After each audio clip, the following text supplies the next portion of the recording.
নিত্যপণ্যের দাম কমাতে চলতি অর্থ বছরের বাজেটে চাল, গম, চিনি, ভোজ্য তেল সহ ৬০টিরও বেশি পণ্য আমদানিতে উৎসে কর ও অগ্রিম আয়কর কমানো হয়েছে ০.৫%। তবে বাজেট ঘোষণার পর কিছুদিন পাইকারি বাজার স্থিতিশীল থাকলেও আগস্টে বাড়ছে নিত্যপণ্যের দাম। ফলে প্রশ্ন উঠছে, সরকারের আমদানি সুবিধার সুফল কোথায় যাচ্ছে?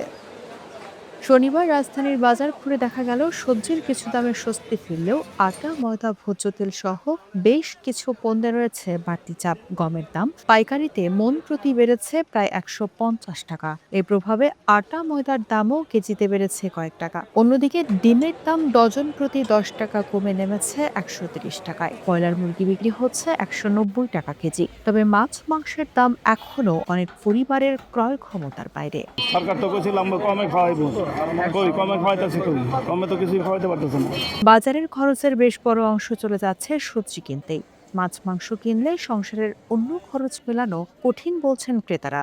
আমি ক্রেতা হিসেবে বলবো যে আমার জন্য দাম বাড়ছে। ব্যবসায়ীদের দাবি, পরিবহন ব্যয়, জ্বালানি সংকট এবং বৈশ্বিক সরবরাহ ব্যবস্থার অস্থিরতায় বাড়ছে আমদানি খরচ। ফলে বাজেটে কর কমানোর সুবিধা পুরোপুরি মিলছে না বাজার দরে। যেখানে আছে বিভ্রান্তি ভিতর আছে, মানুষের হাতে টাকা পয়সা নাই, দাম কম করলেও কত দামটা বেশি। যে কিনবে ১ কেজি, এ কিনে আধা কেজি, যে আধা কেজি কিন্তু এ কিনে ২৫০ গ্রাম।